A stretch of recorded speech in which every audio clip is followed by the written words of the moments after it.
potential to cause harm. That hasn't stopped DARE from continuing to be used in the majority of schools in the United States, including my own kids' schools. The more I dug into the research literature, the more I saw a similar story. I looked at attempts to reduce bullying or teen obesity, programs to improve youth mental health, or efforts to promote healthier social media use. Programs touted by experts rarely yielded benefits. Interestingly, the same or similar programs were often effective with younger children. I became obsessed with the question, why does our ability to positively influence the trajectories of the young suddenly disappear the moment puberty strikes? It wasn't just a problem with formal programs. I learned that hardly anyone, managers, parents, educators, coaches, felt like they knew the right thing to say to a young person when it really counted. Young people were a mystery. Unfortunately, the advice most people got didn't help. People told me they felt ineffective, hopeless, or even angry. That obvious and palpable frustration made young people even less inclined to listen. Around the world, this cycle repeated itself over and over, leaving youth and adults exhausted. 2 short stories illustrate this point. The Mentor's Dilemma. One day, I was having coffee in San Francisco with an old friend, Dr. Alex Sweeney. He's a tall, handsome surgeon, the kind of person others listen to, which has been the case since his days as a high school and college quarterback. After he graduated from one of the country's top medical schools, he landed a prestigious fellowship.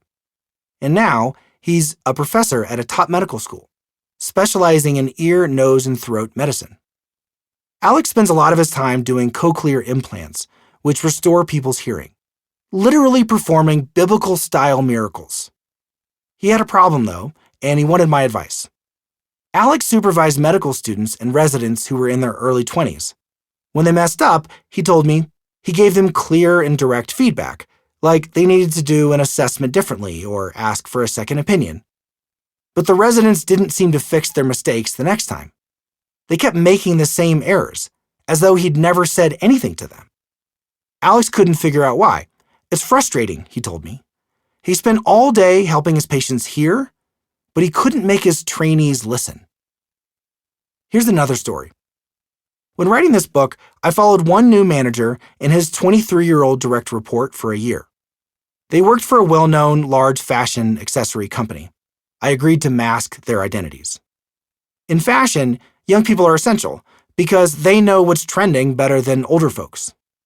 In a very real sense, the manager's success depended on the young employee having the courage to provide honest opinions. But the direct report wasn't doing that. Her manager had read every management book, subscribed to every business school professor's Instagram feed, and listened to every podcast.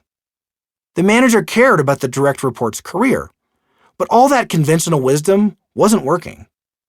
One day in a meeting with senior management, the manager threw the young employee a softball question to solicit her opinion as a member of the target demographic. She flubbed it, and senior management was unimpressed. When the pair debriefed, the manager told her that she had missed an opportunity to share her thinking and get in line for a promotion.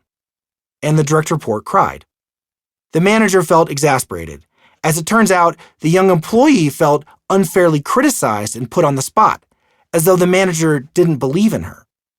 She thought he was trying to make her look bad in front of the higher-ups so that he wouldn't be blamed for her failure. There was a disconnect. The manager was trying to elevate her career, but she felt publicly shamed and privately unsupported. Nobody got what they wanted. A month later, she was gone from the company. Both Alex and the manager were trapped by the mentor's dilemma. This refers to the fact that it's very hard to simultaneously criticize someone's work and motivate them, because criticism can crush a young person's confidence. It's a dilemma because leaders feel like they're stuck between 2 bad choices. They could either put up with poor performance, but be nice, or demand high performance, but be cruel. Neither option is ideal. All too often, both sides, younger and older, tend to leave these interactions frustrated or offended, even though both sides might have entered the interaction with growth in mind.